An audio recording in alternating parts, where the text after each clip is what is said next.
বর্তমান সময়ে না জানার ক্ষেত্রে সবচেয়ে বেশি ভয়াবহতা, সবচেয়ে বেশি বিপদের মুখোমুখি আছে তালাকের মাসলার ক্ষেত্রে। মানুষ সবচেয়ে বেশি বিপদের মুখোমুখি আছে, মানুষ সবচেয়ে বেশি হারামে লিপ্ত আছে শুধুমাত্র তালাকের মাসআলা না জানার কারণে।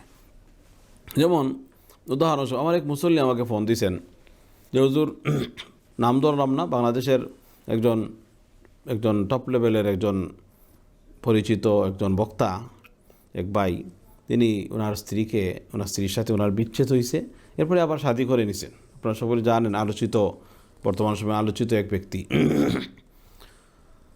তো তিনি বললেন, হুজুর অমুক তো তার তালাক দিয়া বউকে আবার বিয়ে করে ফেললো, এটা কীভাবে সম্ভব? দেখেন, মানুষের মধ্যে একটা ভুল বুঝাবুঝি সৃষ্টি হয়ে গেছে যে তাহলে বুঝাবো না তালাক দিয়ে আবার বিয়ে করা যায়। তালাক কত প্রকার, কিভাবে তালাক দিলে স্ত্রীকে আবার আনা যায়, কিভাবে তালাক দিলে আবার আর আনা যায় না, কিভাবে তালাক দিলে বিয়ে ছাড়া আনা যায়, আর কিভাবে তালাক দিলে নতুন আকদের মাধ্যমে আনা যায়, আর কিভাবে তালাক দিলে টোটালি বিচ্ছিন্ন হয়ে যায় আর আনা যায় না, এই বিষয়গুলো মানুষ কি জানে না। না জানার কারণে মনে করতেছে যে একজন দিনী ইসলামিক বক্তা, একজন স্কলার, একজন দায়ী, সে বউ তালাক দিয়ে আবার বিয়ে করে ফেললো। তো তাকে এভাবে বুঝাইলাম যে আসলে খুলা তালাক যেটা হয়, তাদের মধ্যে খুলা তালাক হয়েছে, আর খুলা তালাক যেটা, এটা এক তালাকে বাইন হয়ে থাকে। আর এক তালাকে বাইনের বিধান হইল যে সে কি নতুন অন্যের সাথে বিবাহে বসার দরকার নাই, নতুন করে আবার আক্ত করে সে কী করতে পারবে, এই স্ত্রীকে তার ঘরে নিয়ে আসতে পারবে। এবং এখানে আরেকটা বিস্তারিত ব্যাপার আছে, এখানে আরেকটা ব্যাখ্যা আছে যে এই এক তালাকে বাইন যেটা হয়, এটা যদি নতুন বিবাহ বসতে নিজের সাবেক স্বামীর কাছে যদি আবার আসতে চায়, তাহলে ইদ্যত পালন করার দরকার লাগে না, ইদ্যত পালন করতে হয় না। অনেক বছর করে ইদ্যত পালন করলো না, 3 মাস গেল না, দিয়ে চলে আসলো। তে মানে যদি নিজের স্বামীর কাছে, সাবেক স্বামীর কাছে আবার বিবাহের মাধ্যমে আসতে চায়, তাহলে ইদ্যত পালন করতে হয় না। যদি আরেক স্বামীর কাছে, এখান থেকে যেহেতু তালাক বায়ান হয়ে গেছে, অন্য স্বামীর কাছে সে বিয়ে বসতে পারবে। তো যদি অন্য স্বামীর কাছে বিয়ে বসতে চায়, অন্য পুরুষের সাথে, তাহলে তার কি করতে হবে, ইদ্যত পালন করতে হবে। এটা তালাকের বাইনের মাসালা। তো এটা অনেক মানুষ, সারা বাংলাদেশের মানুষ জানেন না, যেটার কারণে মানুষ বিভ্রান্তের শিকার হয়। এটা বড় একটা ফিতনাই মনে করি এই সময়।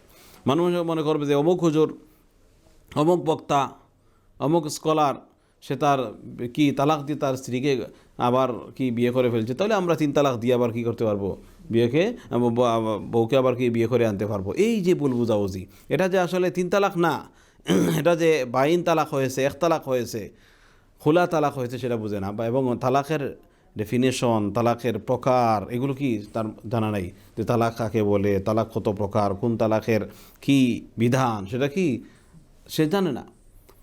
এই জন্য অনেক মানুষ এগুলো করে থাকে। এই প্রশ্নটা এখান থেকে আসছে। প্রথমে প্রশ্ন করার পরে আমি তো আরও ধমক দিচ্ছি, বলতে যে আরেকজনে কয় তালাক দিয়েছে না, সেটা আপনার দেখার বিষয় কি। পরে যখন বুঝলাম যে না, এটা দ্বারা তো মানুষ বিভ্রান্তির শিকার হচ্ছে, তখন বুঝতে পারলাম যে না, আসলে বিষয়টা কি খুলাসা করা দরকার। আল্লাহি আত্তালাক, আল্লাহ তালার কাছে সবচেয়ে নিকৃষ্টতম কাজ হইল, বৈধ কাজটা হইল নিকৃষ্ট কিন্তু বৈধ, এটা হইল তালাক। যে তালাকে রাজঈ, তালাকে বাইন আর তালাকে মুগাল্লাজা, এগুলো 3টা তালাক, 3 প্রকারের কি তালাক। তালাকে রাজঈ হইল 1-2 পর্যন্ত তালাক দেওয়া, 1-2 পর্যন্ত। তো 1-2 পর্যন্ত তালাক দিলে ওই স্ত্রীকে আবার মৌখিকভাবে অথবা শারীরিকভাবে সে কী করতে পারবে, রুজু করতে পারবে। এটা হলো তালাকে রাজঈ। আর হলো তালাকে বাইন। তালাকে বাইন হইল সে কি কেনায়া, মানে কোনো ইশারা ইঙ্গিতের কোনো শব্দ দ্বারা, অথবা কি খোলার মাধ্যমে যদি তালাকে বাইন হয়, তাহলে ওই তালাকে বাইন হয়ে গেলে আবার বিবাহ বিচ্ছিন্ন হয়ে যাবে। কী করতে পারবে, ওই স্ত্রীকে আবার নতুন করে আকদে জাদিদের মাধ্যমে, নতুন আকদের মাধ্যমে তার কাছে নিয়ে আসতে পারবে, সে বিয়ে করতে পারবে। এক্ষেত্রেও আগে বলেছি যে এক্ষেত্রেও সে যদি সাবেক স্বামীর কাছে ওই স্ত্রী আসতে চায় বিয়ের মাধ্যমে, তাহলে ইদ্যত পালন করতে হবে না। আর যদি অন্য পুরুষের কাছে তার বিয়ে হয়, তাহলে ইদ্যত পালন করতে হবে। রইল তালাকে মুগাল্লাজা। তো তালাকে মুগাল্লাজা হইল একজন পুরুষ তার স্ত্রীকে 3 তালাক দিয়ে দিবে। কয় তালাক? 3 তালাক দিয়ে দিবে।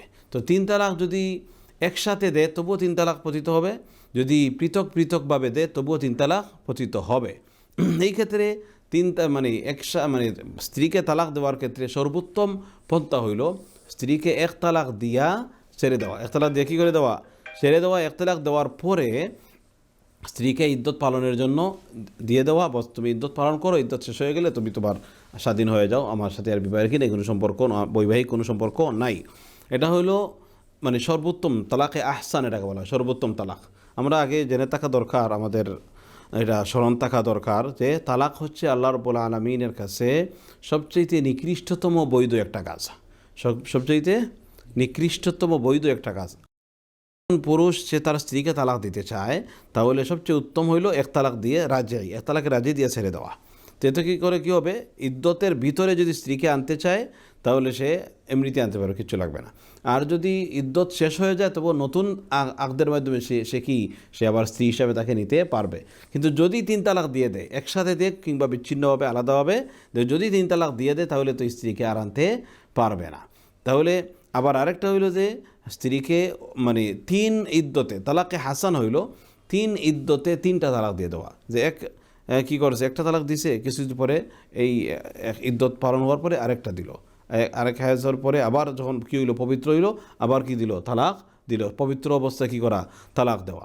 এই 3 পবিত্রতায় কী করলো, যখন তালাক দিল, এটা হলো তালাকে হাসান। এটা হলো কি, তালাকে হাসান। আর একটা হইলো তালাকে বিদআত বা তালাকে কি, তালাকে হারাম যেটাকে বলা হয়, যে এই তালাকটা এভাবে এই পদ্ধতিতে তালাক দেওয়াটা কি গুনাহ বা হারাম, সেটা হইলো একই সাথে কী করে দেওয়া, 3 তালাক দিয়ে দেওয়া। এক শব্দে হোক কিংবা 3 শব্দে হোক, 1 2 3 এভাবে বলে হোক কিংবা একসাথে হোক, এভাবে তালাক দেওয়াটা হলো গুনাহ, কিন্তু তালাক পতিত হয়ে যাবে, তালাক কী হয়ে যাবে, পতিত হয়ে যাবে।